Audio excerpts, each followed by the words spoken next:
नमस्कार, स्वागत है दोस्तों आज की बड़ी खबरें मुख्य समाचारों में, जहां पर आप तक पहुंचाएंगे देश दुनिया की हर एक लेटेस्ट बड़ी खबर।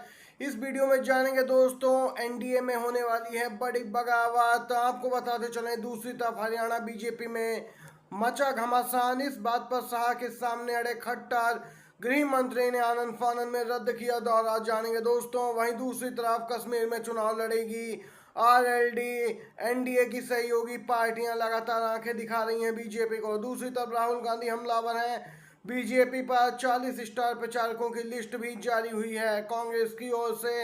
इन खबरों को जानिए दोस्तों, बने रहिए साथ में। आप भी मानते हैं जम्मू कश्मीर विधानसभा चुनाव में इंडिया गठबंधन जीत सकता है? तो लाइक कीजिएगा वीडियो को, कमेंट बॉक्स में आप जरूर लिख सकते हैं दोस्तों। जय हिंद।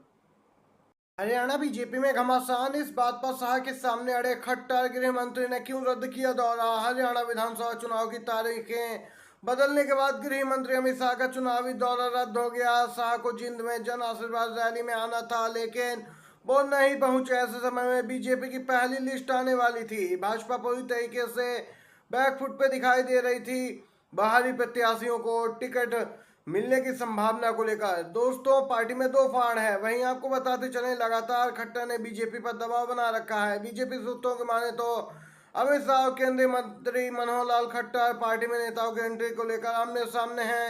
बताया जा रहा खट्टर जेजेपी यानी उसके विधायकों की बीजेपी में एंट्री करवाना चाहते हैं, तो अमित शाह इससे खुश नहीं है दोस्तों। लगातार यहाँ पे बीजेपी के अंदर फूट पड़ती जा रही है, राय दिख रही है। एक तरफ बीजेपी प्रदेश अध्यक्ष, दूसरी तरफ सीएम नायब सिंह सैनी हैं, जो अपने अपने समर्थित उम्मीदवारों को टिकट दिलाना चाहते हैं। तो एक तरफ यहाँ पे गृह मंत्री शाह, केंद्रीय मंत्री खट्टर आमने सामने हैं। राहुल गांधी बीजेपी पर हमलावर दिखे, बोले नफरती तत्व फैला रहे हिंसा। मॉब लिंचिंग पर बोले हैं कांग्रेस नेता राहुल गांधी, बीजेपी सरकार में मिली है इन्हें खुली छूट। दोस्तों, लोकसभा में एलओपी राहुल गांधी ने मॉब लिंचिंग की बढ़ती घटनाओं को लेकर मोदी सरकार पर निशाना साधा, जोरदार हमला बोला। महाराष्ट्र के धुले एक्सप्रेस ट्रेन में गोमांस के शक में हुई बुजुर्ग की पिटाई का वीडियो सोशल मीडिया पर वायरल है। वहीं इसके अलावा हरियाणा में हुई मॉब लिंचिंग को लेकर भी सियासी घमासान बढ़ा है। अब महाराष्ट्र के पीड़ित की तस्वीर को पोस्ट करते हुए कांग्रेस नेता राहुल गांधी ने कहा कि बीजेपी सरकार में इस प्रकार की घटनाएं आम बात हो गई हैं। उन्होंने बीजेपी पर नफरत और खुलेआम हिंसा फैलाने का भी आरोप लगाया। दोस्तों, सोशल मीडिया प्लेटफॉर्म एक्स पर राहुल गांधी ने ट्वीट कर महाराष्ट्र की बीजेपी सरकार को यहाँ पे घेरा है, एनडीए सरकार पर जोरदार निशाना साधा। बोले बीजेपी सरकार में इस प्रकार के उपद्रवियों को खुली छूट मिली है, इसीलिए उनमें ऐसा करने का साहस पैदा हो रहा है। देख सकते हैं राहुल हमलावर हुए हैं। वहीं दोस्तों, अगली खबर की तरफ चलते हैं। मुख्यमंत्री नीतीश कुमार की पूरी पार्टी शामिल हो जाएगी कांग्रेस में। जी हां दोस्तों, खबर हो रही है सोशल मीडिया पर वायरल। आप सभी को बताते चलें, जेडीयू में घमासान मचा है। जाते जाते सीएम नीतीश की पार्टी को ले डूबेंगे क्या केसी त्यागी? इस्तीफे की 3 बड़ी वजहों में छिपा है विपक्ष का पूरा गेम प्लान। बिहार में यहाँ पे विधानसभा चुनाव 2025 में होने, उससे पहले सियासी हलचल तेज है। राज्य के मुखिया नीतीश कुमार को बड़ा झटका लगा। इसी बीच जेडीयू और आरजेडी की इस चुनावी रेस में प्रशांत किशोर की जन स्वराज पार्टी की भी एंट्री हो रही है। वहीं दोस्तों, आपको बताते चलें, लेकिन चुनावी माहौल तो जेडीयू में काफी गर्म है। माना जा रहा है कि कई बड़े नेता इंडिया गठबंधन की ओर रुख कर सकते हैं। लंबे समय से नीतीश कुमार का साथ देने वाले, कदम से कदम मिलाकर चलने वाले जेडीयू के प्रवक्ता ने अचानक ही पार्टी से मुंह मोड़ लिया और अपने पद को छोड़ने का फैसला किया। यहाँ पे दोस्तों लगातार इंडिया गठबंधन की रणनीति कामयाब होती दिख रही है। नीतीश की पार्टी जेडीयू से केसी त्यागी की दूरियां बढ़ी हैं, नाराजगी बढ़ी है, और इसकी अब यहाँ पे वजह सामने निकल के आई है दोस्तों, बड़ा पद न मिलना। अब यहाँ पे माना जा रहा है कि किसी भी समय यहाँ पे कई बड़े नेता इंडिया गठबंधन में शामिल हो सकते हैं। वहीं दोस्तों, अगली अपडेट की तरफ चलते हैं।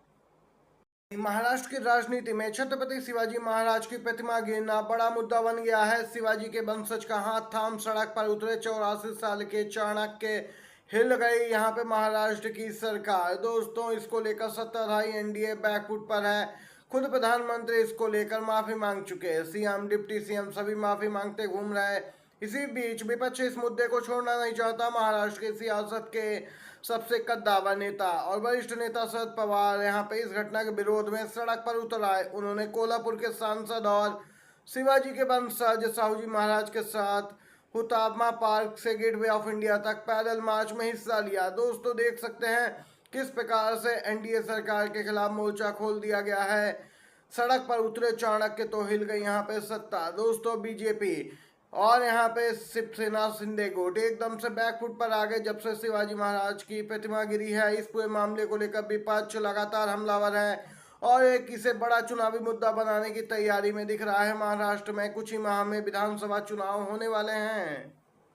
जी हाँ दोस्तों, यूपी में बीजेपी की सहयोगी आरएलडी जो कि केंद्र की सत्ता में अहम भूमिका निभा रही है 2 सांसदों के साथ। वहीं दोस्तों अब यहाँ पे लगातार यहाँ पे एनडीए के सहयोगी दलों ने बीजेपी को आंखें दिखाना शुरू कर दिया है। इसी क्रम में कश्मीर में चुनाव लड़ेगी आरएलडी। स्टार प्रचारक होंगे जयंत चौधरी। दोस्तों लोकसभा चुनाव में बागपत तथा बिजनौर में जीत मिलने के बाद आरएलडी जम्मू कश्मीर के विधानसभा चुनाव में एंट्री को तैयार है।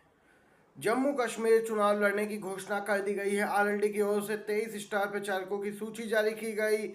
आरएलडी के राष्ट्रीय महासचिव ने यहाँ पे बताया कि जम्मू कश्मीर में 15 से 20 विधानसभा सीटों पर चुनाव लड़ेंगे। कश्मीर पहुंचकर चुनाव की तैयारियां भी शुरू करा दी गई हैं।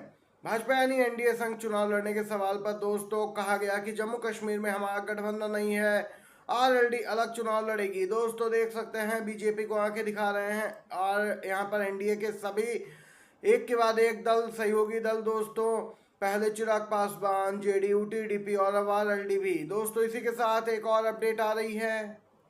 जम्मू कश्मीर विधानसभा चुनाव के लिए इंडिया गठबंधन के तहत कांग्रेस पार्टी और एनसीपी मैदान में उतरी है। दोस्तों आपको बताते चले यहाँ पर एक साथ चुनावी मैदान में आने के बाद अब कांग्रेस पार्टी ने अपने 40 स्टार प्रचारकों की एक सूची जारी की है। जी हाँ दोस्तों, इन 40 स्टार प्रचारकों की सूची पहली है जिसमें राष्ट्रीय अध्यक्ष मल्लिकार्जुन खड़गे, सोनिया गांधी, राहुल गांधी, प्रियंका गांधी, केसी वेणुगोपाल सहित तमाम यहाँ पे वरिष्ठ नेताओं के नाम हैं, जिनमें दोस्तों तेलंगाना, कर्नाटक और हिमाचल के सीएम का नाम भी शामिल है। चुनाव प्रचार के लिए दोस्तों ये भी पहुंचेंगे। इसके साथ ही कई पूर्व डिप्टी सीएम और यहाँ पे पूर्व मुख्यमंत्रियों आदि के नाम भी शामिल हैं। यहाँ पर दोस्तों देख सकते हैं अभी तक यहाँ पे कांग्रेस पार्टी ने स्पष्ट तौर पे आधिकारिक लिस्ट तो जारी नहीं की, लेकिन माना जा रहा है 1 से 2 दिन में पहली लिस्ट आने वाली है, जिसके बाद दोस्तों यहाँ पे जोरदार तरीके से चुनाव प्रचार शुरू होगा प्रथम चरण के लिए। दोस्तों बीजेपी की बात करें तो बीजेपी में 2 फाड़ है। वहां भी हरियाणा के ताई जम्मू कश्मीर बीजेपी में भी खलबली मची है। पहली लिस्ट आने के बाद यहाँ पे जबरदस्त हंगामा हुआ था। अनुशासित कहे जाने वाले बीजेपी कार्यकर्ताओं ने जोरदार हंगामा किया। बीजेपी को लिस्ट वापस लेनी पड़ी और 15 उम्मीदवारों की पहली सूची जारी की, जिसमें कई इस बार मुस्लिम उम्मीदवार भी बीजेपी ने चुनावी मैदान में उतारे हैं। दोस्तों देख सकते हैं मुस्लिम वोट बैंक को साधने के लिए बीजेपी की तैयारी भी जोरदार तरीके से सामने आई है। ये थी आज की बड़ी खबरें। वीडियो अच्छा लगा हो आपको तो लाइक कीजिएगा, शेयर कीजिएगा। आप सभी का धन्यवाद।